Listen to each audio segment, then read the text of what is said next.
Okay, so I want you guys to imagine for a second that your family decides to go out to dinner. Your parents are really excited because this new Italian place just opened up down the street, and it's one of those open kitchen ones, so you can watch everything they do. So as you guys get there, you sit down, you order your food, you watch the chef walk out of the bathroom.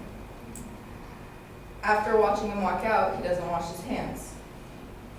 You then watch as he starts to make your food with no gloves. As he's making your food, he drops the spatula on the floor, picks it back up, and keeps making your food like nothing happened. When he's done preparing your food, he puts the utensils on the counter, where you notice small bugs running across. Along with that, you see animal feces near the storage container where they store all their food. Would you still eat their food, knowing the conditions that they're in? No? Many soda cans are put through this situation during production, during transportation, possibly even sometimes in stores.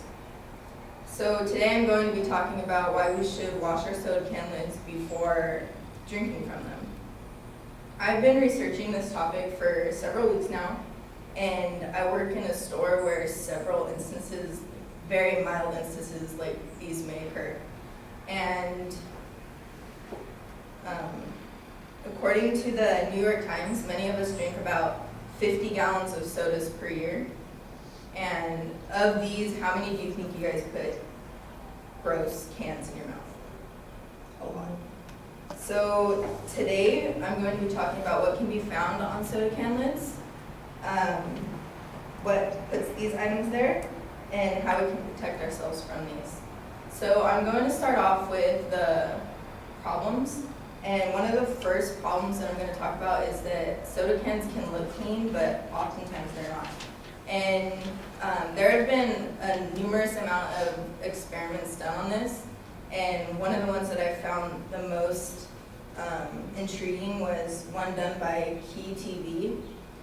They conducted an experiment where they gathered a bunch of soda cans from different cities all over the country, and they were disgusted to find a single to 1,000 organisms ranging from dirt to animal feces to human feces on just the lid of the soda can, the rim. And because of this, they were able to prove that soda cans are put through gross situations where we should wash them. The second problem I'm going to talk about is that we can get really sick from drinking these bacteria and stuff that are left on the soda can. So we know illnesses come from bacteria, but oftentimes in extreme cases like the bacteria found in the Key TV investigation, we can get extremely ill to the point of hospitalization. So Dr. Elizabeth Perstol, who is the head of infection control at Vienna University Hospital, states if any of these bacteria were to find its way into the bloodstream, fever would quickly follow and antibiotics would be needed. So as you can see, these bacteria are very harmful to our bodies, and we would need to take extreme care if we were to contract these viruses. So now that I've talked about the problems, I'm going to move on to the causes. And the causes for problem one, which was the bacteria and stuff found on the lid, these are often from like falling out of packaging or from being transported. They're from the dirt and stuff. It'll stick to the rims and it'll develop worse, and it'll just cause the fungus to grow more and become more deadly. And for problem number two, when we put our mouth on lids that are infected with these bacteria, the bacteria will enter our bloodstream and it will bring down our immune system. And ABC News did a study on this, and they found that after using the restroom, only about 67% of employees wash their hands. So from the employees not washing their hands, they're putting these bacteria and germs onto the soda can lids that they're selling to the customers, and this endangers their customers. Now that I've talked about the causes, I'm going to move on to some of the solutions. So there are several solutions to these problems, but I'm going to be talking about two mainly. The first solution is just rinsing off the soda can with water. This is shown to reduce 23% of bacteria on the can. So just by washing it, just with water, you can reduce the amount of bacteria you're ingesting. Another solution is the Advercan's Clean Cap top cover. It's like this little piece of foil that is suctioned to the top of the can so nothing can get underneath it and infect the soda can lid. And these can be done by just submitting the idea to the production industry through the Contact Us tab. And this is very simple to do. You can do it over and over again, or you can even comment on social media pages. And this is supported by many across the country. And Jane DG, a nurse responsible for immunizations at the Louisville Independent School District, states that this is a great product that makes certain you drink from a clean container. So again, it's very beneficial and it'll keep you from ingesting bacteria. In conclusion, there are many possible bacteria on soda can lids, and the causes of them getting there stem from the production and from the transportation. And the solutions are very easy to implement. So many of us drink from cans either at home or from the vending machines here. And in conclusion, although cans may look clean, often they are contaminated by bacteria or fungus. And ingesting these organisms can make us very sick. So to keep yourself healthy and to keep yourself from getting sick, make sure you wash your lids before drinking from them.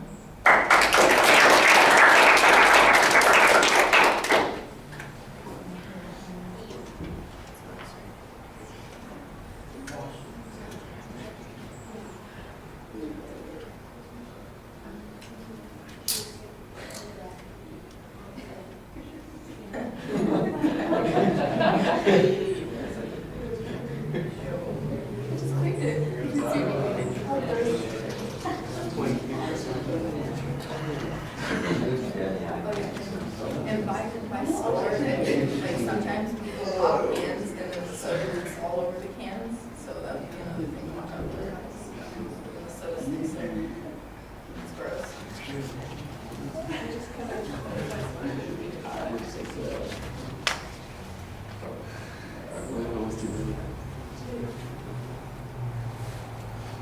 Aaron, you're not here, are you?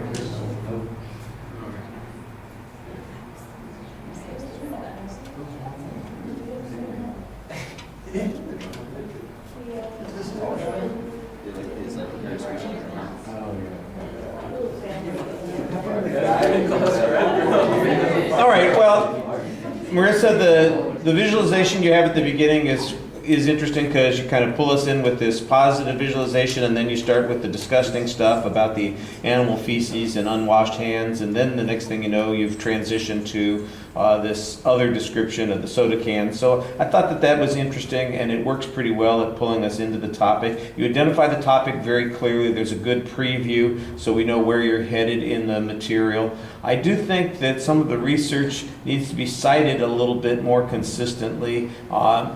And one of the problems is that there's always bacteria pretty much on everything. If you're a germaphobe, you're going to go crazy thinking about it all of the time. So the real question is, how typical is this? Is it more than other products, for example? Is our exposure risk higher because of those kinds of things? I think you need to have a little bit of comparative data to be able to make this argument more effective. Also, there's a lot of hypotheticals in here. I mean, in essence, you're saying, if this were to happen and it got into the bloodstream, then you would have these particular problems. So do we have any data that shows that people get ill from this kind of contamination? Or are there examples that you could point to that would pull this in? The study from the TV station, for instance, is an interesting one, but my guess, like I said, you don't want to know what all kinds of germs there are on just about everything.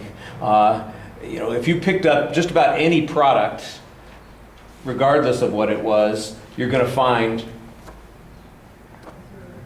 unpleasant stuff on it. The question is it unpleasant? Is it in sufficient quantities to create a problem? Is there an easy solution? Now, I think you've got a pretty good solution about it's simple to wash off the tops of the cans. I think that addresses the issue.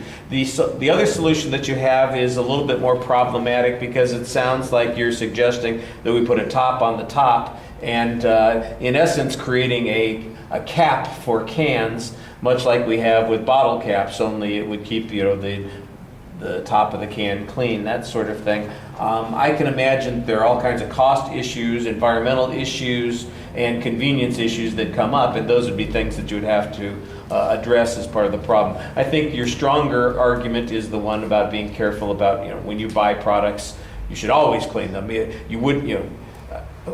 Most people don't pick up an apple that they bought at the grocery store and chow into it without washing it off. The same thing with lettuce. Why would you put something like this in your mouth without washing it off? That's the kind of comparative thing I think you could make on your argument about washing the tops of the cans off that would make that a little bit stronger. The other one needs more development and maybe its own speech.